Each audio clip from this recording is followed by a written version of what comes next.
Hi everyone. If you are considering to invest in commercial real estate, one of the key things to know about is 1031 exchange. Today I'm sitting down with Justin Amos, who is an expert when it comes to 1031, and we're going to cover everything when it comes to it, from investing and how you do the 1031 exchange to reverse exchange to whether or not you can go from active to passive properties. Everything you need to know about 1031 will be in this video. Let's jump into the episode with Justin. Thank you, Justin, for taking your time and meeting with me today. We've been talking with my team about doing an episode on 1031, and then when I heard you talk at the CCIM event, I was like, we got our guy. Tell us a little bit about what you do. Yeah, no, thank you for having me. No, it's a pleasure to educate people on 1031 exchanges. That's what I do on a day-to-day basis, working with local and global clients, facilitating smooth and successful exchanges, overseeing our 1031 exchange platform. Yeah, this is the topic that I get a lot of questions when meeting with clients. For those who are not familiar with 1031 exchange, can you explain what it means? Yeah, so exchange is a method of deferring the capital gains taxes on the sale of a business or investment use property. No depreciation recapture is not carried forward into the new exchange, and so it's a way of building legacy wealth planning and essentially deferring taxes that would come due on a taxable event from that sale. So can you walk us through the basic steps of 1031 exchange? What should an investor expect during that process? So the first things first is to get in contact with a qualified intermediary. So JTC, our role in the transaction is the qualified intermediary. So in order for the transaction to be considered an exchange, you have to use one, to hold the proceeds from the sale of the process to the ultimate reinvestment into the new replacement property. Next is be working with your respective agent, figuring out, doing the due diligence for obviously selling the property to get the process started, but also researching into the markets that you're looking to purchase that new piece of real estate or properties to complete your exchange. One of the requirements is for those properties to be like kind, right? And I get asked this question often when I look into a portfolio for a client, especially if they haven't done any commercial deals and it's all under 4 units, but they're investment properties. And I'll be like, hey, do you want to maybe do a 1031 for one of them and get into a retail space or an industrial? And they respond, what do you mean? We can do that. Those aren't like kind. So can you explain what that like kind requirement means? It's a common misconception that I hear amongst our clients as well. A lot of our clients think that, okay, if I'm selling a single family home or a commercial asset, I have to buy an asset of similar class. So from the IRS, they've given us a designation. Like kind means as long as the property being sold is held for business or investment use, and then that ensuing property will be held in the same manner, it'll qualify from an exchange perspective. So you can move from vacant land to commercial asset to a single family home. However, whatever the asset class type ends up being, as long as it's held for business or investment use, it'll qualify from an exchange perspective. One other topic that I want to touch with you when we talk about those exchanges, can you move from an active investment into a passive investment using the 1031? Yes, most certainly. And that's actually some of the benefits of the exchange is you don't have to have the designation being holding. Most people like to have an active management, but once they maybe have reached a certain age in life and they don't want to deal with all the toilets, trash, and tenants and the problems that come with owning real estate, they can move to a passive investment, whether that be a Delaware statutory trust, which has grown over in popularity over the last few years, a triple net investment. There are various different options for the investor to move into that passive role, and just again do due diligence and working with your respective agent to figure out what ultimately would benefit you, the exchanger, in this process. So when you look, and you've done a lot of 1031 exchanges, right? What are some of the most common mistakes that investors make when going through the process? I would say one of the most common mistakes is engaging the qualified intermediary too late. One of the more reasons being, from a perspective of the exchange client, they can't have constructive receipt of the funds throughout any point of the process. If they touched the receipt of the funds, either prior to the sale or even after the sale, any or even a portion or the full amount will be disqualified from moving forward into the exchange transaction. From the buyer of your relinquished property has to move into that qualified intermediary's exchange account that will be set up on behalf of the client. client. Another common mistake that I see amongst our exchange clients is not taking the full advantage of the identification. You're given at least under the standard rule, you're given 3 slots for properties to identify. Because once you're past day 45 in your identification phase, whatever's on that list is set in stone. So for instance, and this is real estate, so anything can potentially happen among that process. So if you only identify one and maybe that one property falls through for whatever reason, you no longer can add another property onto that list, and essentially you'll have those capital gains taxes come due at the completion of the exchange instead of ultimately leading to a successful exchange. So what's the timeline? You mentioned 45 days to identify 3 properties. Correct. And then? So the start of the 1031 exchange timeline starts at the selling of the relinquished property. So day 1 in the window starts both the 180 days, which is the full 6 months of the exchange that the IRS has given us to complete the transaction. But the first 45 days is what's known as the identification phase. So this is where the client can provide us, the qualified intermediary, with a list of properties to complete their exchange, whether it be one or multiple to complete the transaction. And they cannot send a letter to IRS to extend that 180 No, that's the one thing that is both firm on that the IRS has given us is firm, and we as a qualified intermediary and they as the exchanger have to follow. So 6 months, 180 days, whether you're doing a traditional forward exchange or a reverse exchange, that's the amount of time that has been given to us to complete the exchange transaction. So I had this incident last year, actually. Client sent me a video of a influencer. Hopefully I'll find that video to show you. And the guy basically standing in a strip mall and pointing into a Starbucks building and going, oh, if you have someone who makes W2 income above X number, you should just buy this type of properties, depreciate them in 2 years, fully depreciate them in 2 years, and then do a 1031 exchange into another property and restart the process. Can you explain why that is not correct, that is not factually correct? Yeah. And also to our viewers, be careful where you're getting your information. Make sure that it's a credible source that you're following and you're getting your information. People want to sell their books or work with you and they give misleading information, you guys. Yeah, you definitely don't want to follow TikToks or Instagram Reels. I won't say a blanket statement. I'll say a blanket statement. Some provide some good reviews, but do your due diligence as the response and making sure you have the good team around you. I think when you're looking to facilitate an exchange, this is a tax advantage solution. So engage your CPA, do your due diligence on the qualified intermediary, obviously who you're working with from a real estate agent perspective. To answer that question, they were providing some misinformation for how the 1031 exchange does work.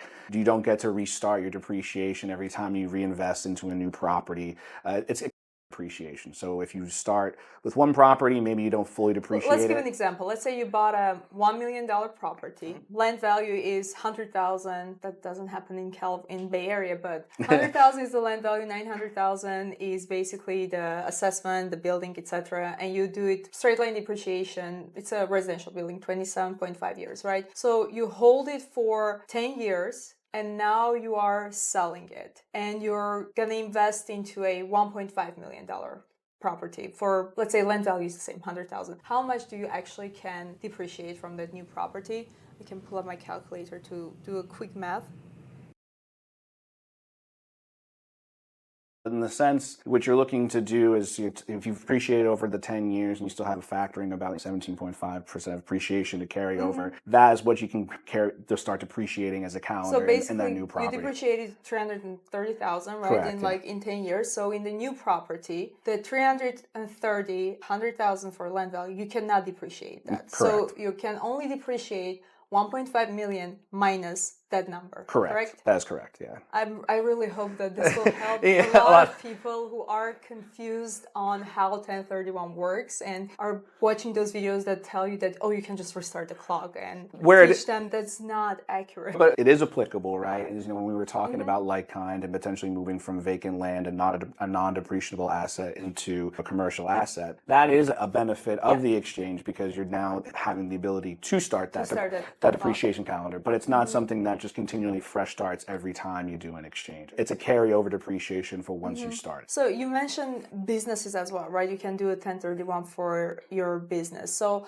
let's talk about How does the 1031 exchange affect investors or business owners' tax liabilities, both in the short term and in the long term?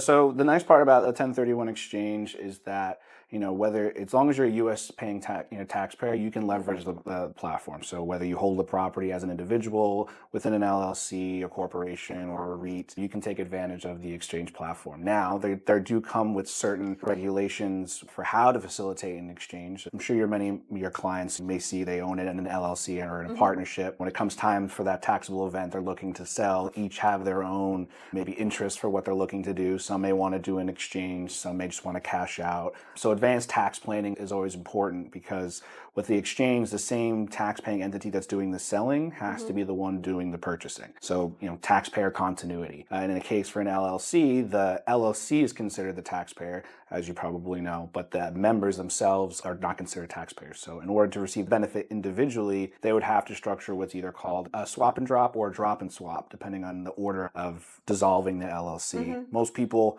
end up doing the drop and swap because people want their money as soon as the event happens. Members of the LLC that don't want to move forward along in the transaction will drop into tenant in common ownership into the direct real estate, and then they themselves will be the individual taxpayers to go on their own way. Yeah, if they want to do an exchange, cash out, or what have you, depending on the scenario. But advanced tax planning is important, and also speaking with your respective advisors, because obviously some of these assets have debt associated with it. So if they dissolve the complete LLC, understanding what happens and how it's allocated prior to the sale is important. So what Justin is saying, it's important to have a good CPA when you're going through this process. Yes, 100%. Even though the 1031 exchange has been in the tax code for now over 100 years, it's still a specialized transaction. Not all CPAs are very familiar with it. Not all real estate agents are familiar. It's important to have a CPA that does understand. I can tell from my own experience. I really like my CPA. And he's a CPA for people that invest in commercial real estate. Because there are so many tax codes. You can't know all of them. Yeah, and there's so many tax codes. Each person might have their own specialty that they focus in on. So you definitely want someone who has a background in real estate, who understands it, so that way they can best advise you on how to move forward in the transaction. Exactly. So what strategies have you seen successful investors use to maximize the benefit of 1031? So especially with recently, with interest rates as the way they are and inflation, so we've seen, especially here in California, sometimes the investors feel like they are holding on to properties, one, because they're worried about the taxes and they don't know about the 1031 exchange, or two, they're not confident that they can secure the debt that needs to be required in the sale. So with the 1031 exchange, it's not just replacing the equity that you make from the sale, it's also the debt. Using simple figures, if you sold a property for $1 million, maybe you have $200,000 of debt left over, you'll net somewhere about $800,000, maybe a little less with the closing costs and things like that, in that qualified exchange account. It's not just reinvesting that, we'll call it $800,000, into one or multiple properties. You're either having to take on new debt of equal or greater value. One of the benefits of the exchange is leveraging up into better and use case assets to your advantage. So that's the nice part of being able to roll over in the exchange. Another strategy, what I've seen due to the current economic influence, is leveraging both the DST and purchasing of the physical property in real estate, because with the DST, any debt, they can take a portion of your investment that you're needing to reinvest and offset any debt non-recourse to you as the investor. So now you're satisfying the debt requirements you need in this place, now taking the equity that you have left over in the account to then put it in a DST and kind of diversifying also. Correct. Yeah. So you can diversify. The nice part is you don't have to just invest into one type of asset. You can diversify across multiple assets, across different states, or to your benefit as the exchange. We had that with a client who they owned like condo buildings in San Jose, and then what we did, they wanted to retire. We did an exchange and put them in 10 different triple net dollar general stores. At a time we haven't met, so we use a different. No harm, no foul. But going forward. Yes. You touched on the market conditions a little bit and thinking about like the elections. What's that outlook in terms of, do you see new tax policies and regulations coming in place that will help to even broader the opportunities that investors have when it comes to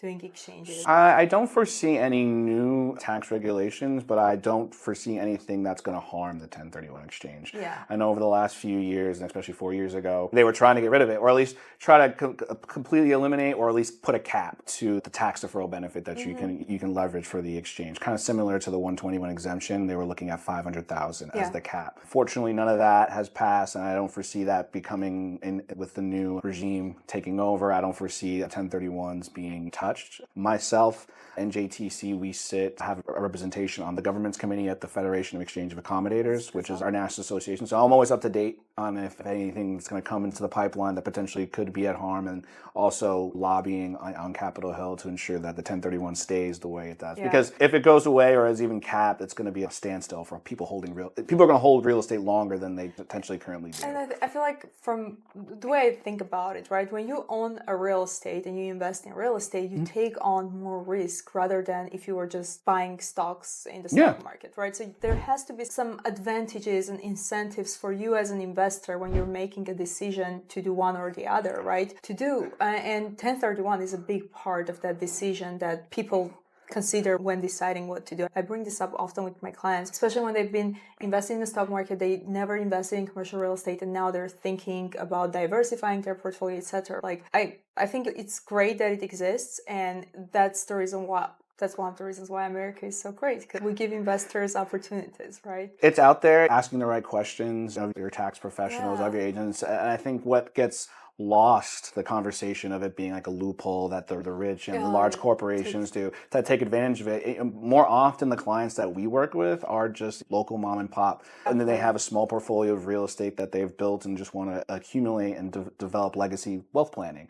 And I think that's the true benefit of the exchange. Or you're a business owner. Maybe you're looking to expand and grow into different markets, or you yourself are relocating to a new state and you want to bring the asset closer to you. So the 1031 exchange is broad and just, yes, it's a great tax advantage tool, but it's also advantageous to you, the investor, and how you can fit it within your life. Exactly. I love that you touch on that. Like those loopholes, those people that they think about, they have lots of other loopholes. Correct. Yeah, they can go ahead and take advantage of. It's just a small component. So you mentioned the estate planning. You touched on the estate planning, right? Mm-hmm. So from that perspective, how 1031 exchange can happen investors, right? If you kept re-rolling and avoiding the capital gain and the depreciation tax, it's still increasing as you do those exchanges, right? So the nice part is, it's one of the things that we say in the industry is called swap to you drop. And so is if you have the benefit of doing an exchange over and over again, it's maybe morbid to think about, because at the end of it you're dying, but in the benefit of you can at least die happy in knowing that you're giving your heirs, the beneficiaries, a step up in basic. So all the taxes that you've deferred over the years while you've done 1031 exchanges and potentially building your portfolio and wealth, that your heirs, when you pass away, will get a step up in basis to the value of the portfolio, essentially eliminating the taxes that would have come due if you didn't do an exchange at a previous point. And at that point, then your heirs have the decision to decide, do we want to sell with at least no capital gains tax for us to pay, or we can hold on to that real estate, and then at a later date we can decide to sell it and then start our own 1031 exchange timeline and building it, continuing, again, great legacy planning. Exactly, but the step up in basis, basically, to put it simple for our viewers, if you are investing in commercial real estate and you're doing, I'm going to start using that phrase, swap until you drop. And at that point, your heirs decide to sell the property value, even though initially you maybe bought it for 200,000 $2 million or 200,000. Now it's worth like 20 million, and they sell it at that point. They're not going to pay capital gain taxes. Okay, it's huge. Because obviously starting off at 200,000 and now the portfolio is 20 million. You can do the math. The capital gains that would come due if you didn't do an exchange would be significant. It would be significant. And then taxes aren't getting less at any time soon. At least I don't foresee it, potentially just getting more. So I mean, and that's just taxes on the real estate, because in 2017 when the tax code changed, which brought Opportunity Zone, which is also another tax advantage solution. We're hoping that they're gonna, which we believe with Trump coming along, that they're gonna extend it and potentially reevaluate the different targeted areas. But that eliminated personal property, and especially with commercial real estate, there's a lot of equipment and things that you still could be taxed on besides the real estate. If you didn't do an exchange, your taxable could be like 40, 50, 60% of the sales. You're not even taking home as much as you could have if you did an exchange. Yeah. So, we talked about how important it is to find the right qualified intermediary, how important it is to work with a good real estate agent, how important it is to find a good CPA, right? So what are the risks if an investor chooses a wrong QI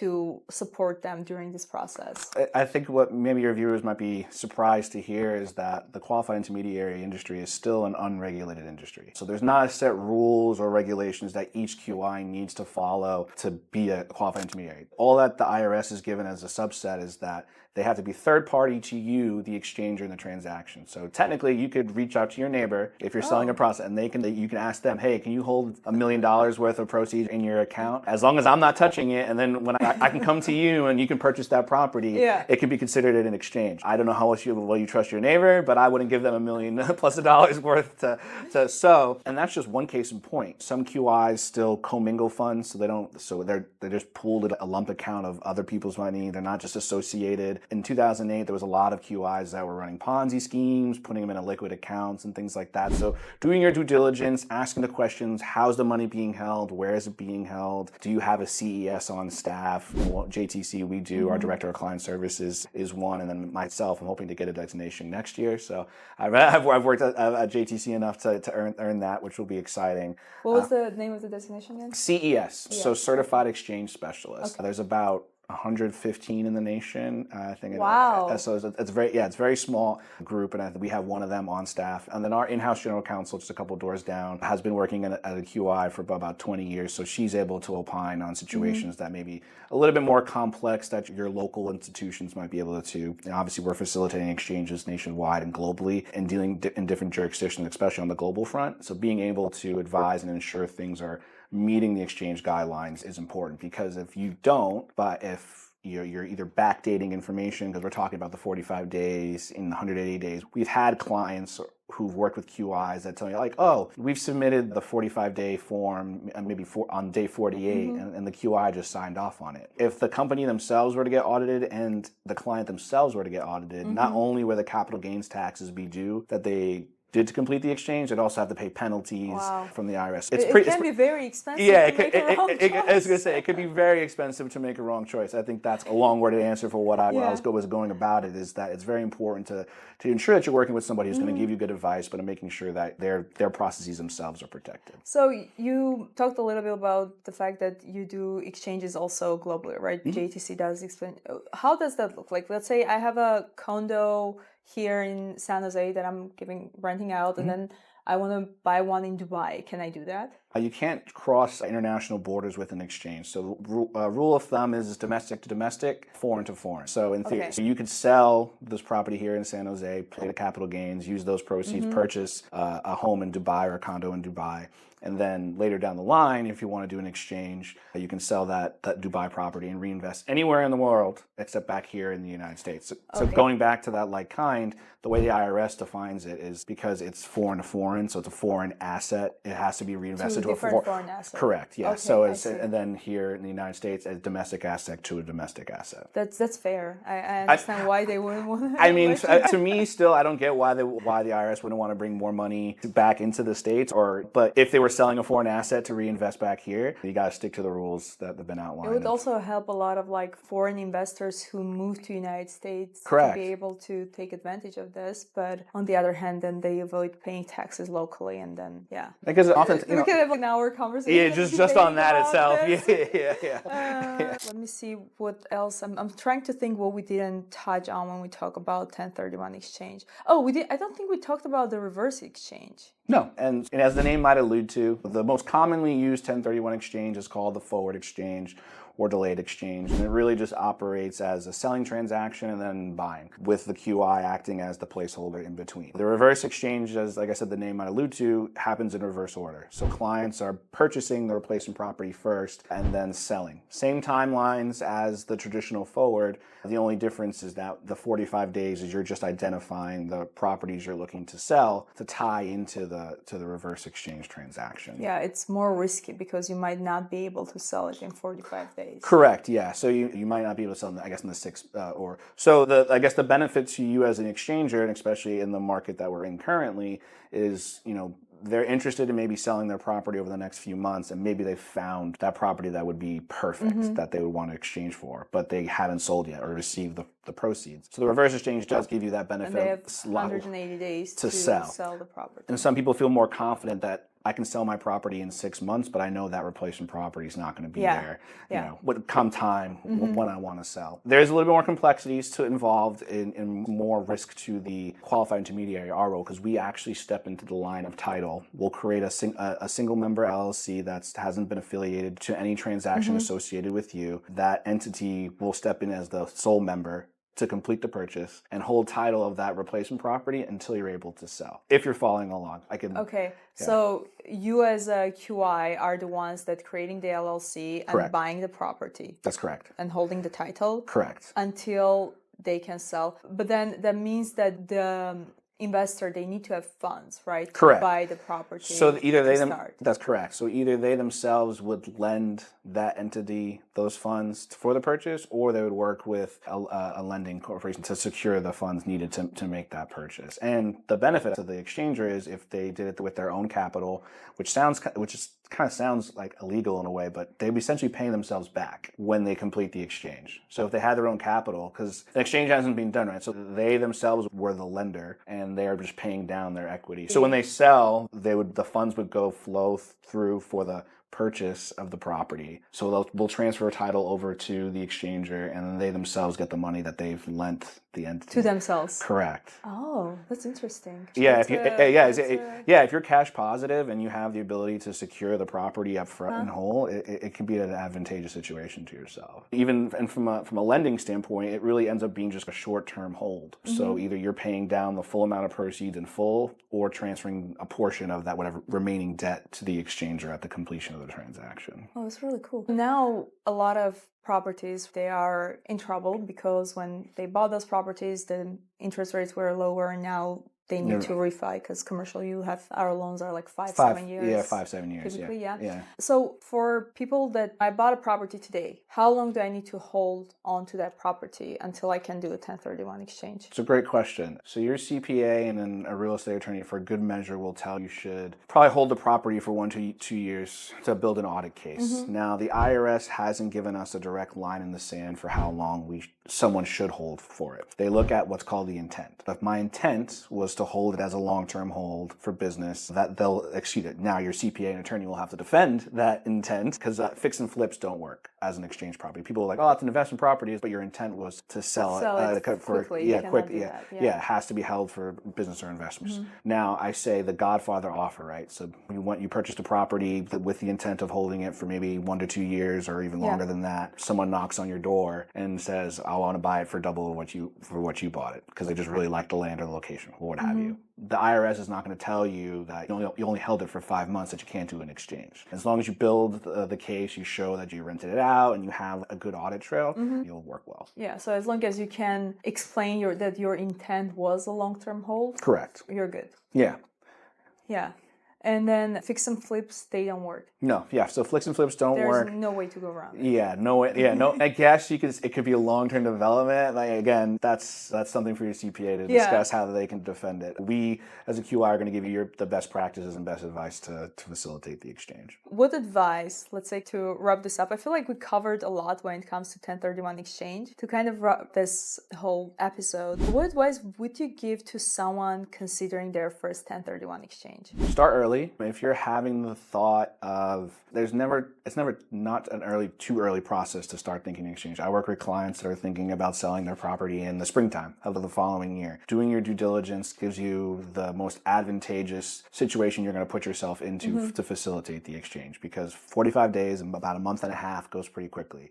We often work with exchange clients that either heard about the exchange a week prior to closing, or maybe even sometimes the same day. So then it's a massive scramble to figure out, like, what are they going to do? What am I going to purchase? And who am I going to even be speaking to? So start early. If you're thinking about selling a property, you're having thoughts about plans to do, start just reaching out, engaging your network, and just seeing like what's available, because you'll start to uncover some more opportunities that you maybe maybe not short-sighted, but just were limiting that you didn't know without prior knowledge, because there's so many options out there how to make it work. And I hear that very often when it's their first time going through 1031 and they, exactly what you mentioned, they can identify 3 properties and they identified 2 and their heart was really to get one of those 2 properties and then it falls through.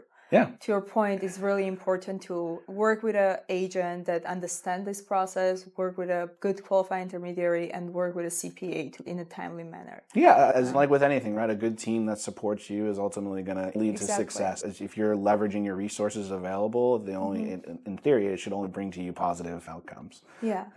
Are there any like specific resources, book or online courses that you would recommend for our viewers to look into? Yeah, we've published a 1031 exchange guide and checklist. One's a little bit more robust than the other. The checklist is shorter. So if you're just looking for a quick read, it's a one-pager that kind of gives you a step-by-step what you should, outlining for how you should start the process, things you should be looking and checking off the boxes. The guide itself will give you kind of anything and everything you need to know about an exchange, That's great. So it's about like 13 pages, but like I said, it gives you all the frequently asked questions that you would want to know as a first-time exchanger going into the transaction. We'll make sure to attach that to the video. Yeah, so for 100%. Those who are interested to be able to see it. Justin, I'm going to ask you to send me the link for that resource guide that you mentioned, which we will attach. But if someone wants to talk with you, what's the best way to contact you? Yeah, they can contact me via LinkedIn, email. My cell phone's probably the easiest way to reach in touch with me, by text message, or you can give me a call. Happy to answer any and all 1031 exchange questions. Please look at the link below. We have all that information ready for you, how to contact Justin and what are the guidelines for 1031 exchange. And as always, if you have any questions when it comes to investing in commercial real estate, I'll be happy to talk to you. My name is Tsovo. I work as a commercial real estate investment advisor at Oxbridge International. Always happy to talk with new investors or savvy investors on how they can diversify their portfolios. If you'd like this video and would like to learn more about commercial real estate from credible sources, subscribe. Thank you, Justin, for taking your time and having this interview with me. And to you guys, we'll see you next time.